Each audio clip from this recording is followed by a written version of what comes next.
The Game Awards, on the other hand, I understand why they picked Elden Ring as Game of the Year. I understand exactly why they did that. Nominated it. I thought they voted for it. I might be wrong. They voted for it, but just, apparently the final thing is until the 8th. I see. I think there was okay then. In that case, the thing I must have saw was highly speculation or something like that. Watch the winner be some random game no one's ever heard of before, like Stray or something. Or Spark the Electric Jester 3. Yeah, that's not even on the run for indie games. You know what? Honestly, it should have been in there. Spark 3. I mean, they got new the game came out this year, and they got new DLC this last week. How do you have an award for most anticipated games? Like, where everyone's really excited. Here's a trophy for it. I mean, like, yeah, I don't know. It's honestly, I wish everyone could at least see. Like, I wish Sparks was at least in somewhat the mainstream, because my word, Lake Fepper, that's the guy who created it. Yep. He is amazing at creating games. He did it all himself. One dude created the game, which is just hella like, granted, impressive. he had a bunch of other people like to help him with music and stuff like that. Yes. But like the gameplay, he did that all himself. Very gameplay and story, all that was himself. Because yeah, I don't know. I'm just impressed. I'm impressed. Like, the guy deserves an award. The guy deserves so much more. Yeah, I don't know. Like, anyone who's like watching potentially, just do yourself a favor and try playing Spark the Electric Jester. It's a great game. It's probably cheap on Great Steam game. or whatever you use. Oh yeah, it was really cheap. It was pretty cheap. It was like $14. I think to be fair, they were going a sale at the time. Yeah, Steam. But I think normally it's like $20 maybe. I'm not sure. Which is still cheaper than half the games on the awards things. It's cheaper than all the games on Nintendo Switch. Sadly, and they'll never go down in price. Yeah, they're always $60 and nothing less.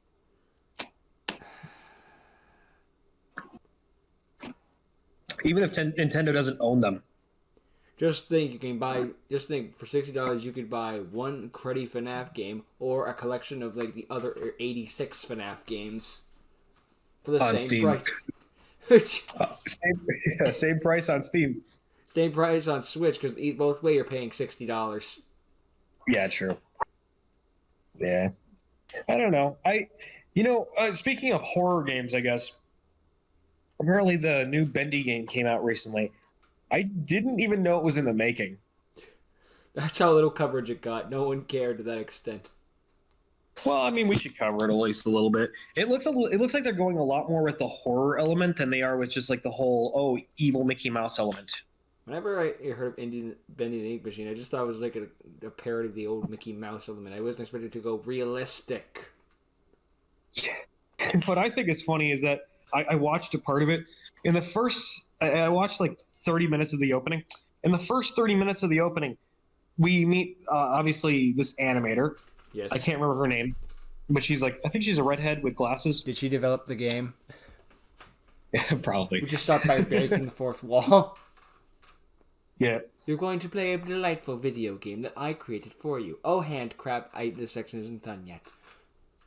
Basically, she's working late at night in a company that has a shady past, which is always a smart idea to do, right? Yeah, right.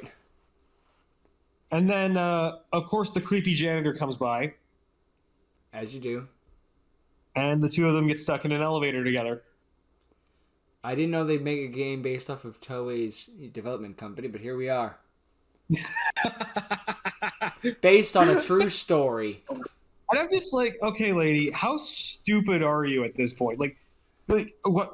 Why are you listening to anything this creepy dude is saying? Surprise, surprise! He betrays her and turns her into an ink monster. Why do I listen to anything this man is saying? Because I've been animating this game for like 3 days straight with no sleep. Excuse me for making one mistake. You know what? That is actually a pretty good, legitimate excuse. Honestly, it's like the Kayaba Akihiko excuse.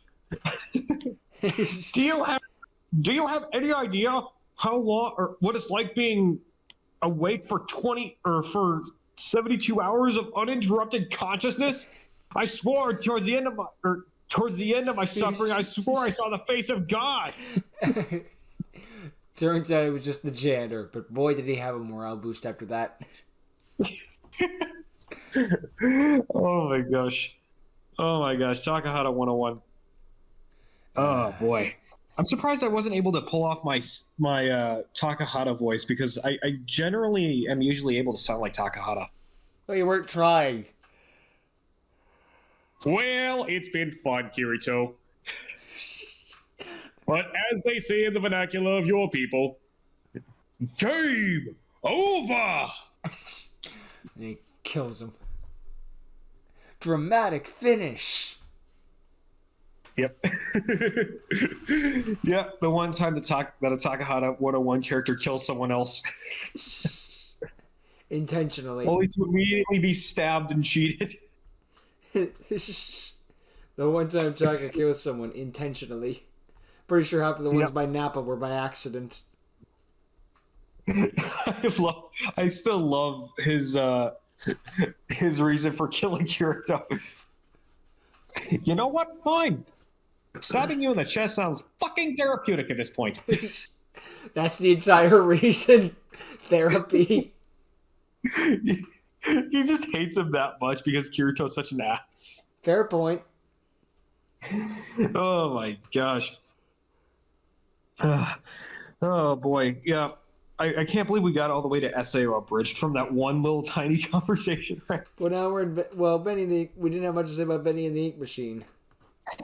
True. But speaking of anime, apparently there's this new anime called something Sword-Kun. What? I don't know anime titles, man. It's always like Shunawa to a Sword. Well, no, if you're trying to get an anime title right, it's supposed to be a 5-paragraph essay explaining the entire history of the series from beginning to end, and that's just the title. Yeah. Let me see if I can find the English title. Story of Sword-Kun. We're going to inanimate objects now, people. We are getting dangerously close to Truck-Kun, and when it has, we can officially stop making isekais, which is why they've been trying to avoid it for so long. Oh, it's called I Became a Sword by Transmigration. What? That's what it's called. I Became a Sword by Transmigration. So he reincarnated into an animate object. Great. Yeah, you know that whole, like... You know how there's whole, like, that sometimes the anime characters will have a talking sword? Yes.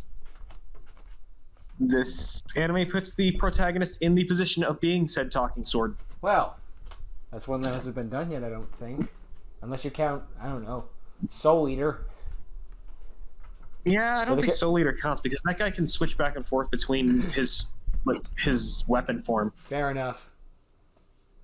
Not to mention there's like another anime that also did that exact same thing, which was not quite as good. I can't remember what it was, but I think they were called Regalias in that anime. Well, probably. But anyway, yeah, this dude's a talking sword, and he helps a cat girl. Please tell me he has a mouth as a sword. It's like Caliburn from Sonic and the Black Knight. He has a mouth. Oh boy, he has a mouth and he must scream. He has eyes. Oh god, it is Caliburn. Look, just for the English dub, make him voiced by Lord Ines, and we're fine. Because imagine that voice coming out of that sword. Yeah.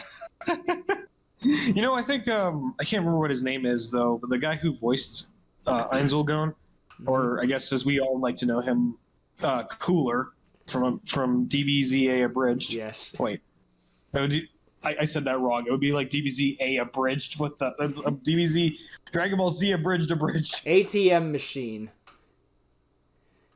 Yeah. Basically, I think he was in Pokemon Generations. I'm not sure. The voice sounded very familiar. Probably.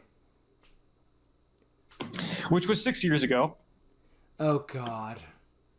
You feel old yet? I keep looking back at all these videos I used to watch. It's like, this is 5 years old, this is 5 years old, this is 6 years old. God help me. I'm old. Inception was 12 years ago. Yeah. Help. Yep. This is the legacy I'm living on my planet. I can't wait to tell my grandchildren about the time where I watched that one YouTube video. Meanwhile, but now it's getting sad. What were we talking about? Oh yeah, Sword-Kun. Yeah, we were talking about how old we were because we were talking about the Sword anime originally. Sword art anime. It's actually, honestly, I think they did pretty good with it. I think it was actually, fortunately, they didn't have a whole lot of the typical tropes you see in anime. But they have a cat girl and an isekai. That's all. That's half the tropes nowadays. But they don't. Fortunately, they don't sexualize her. What? Wait a minute. That's illegal.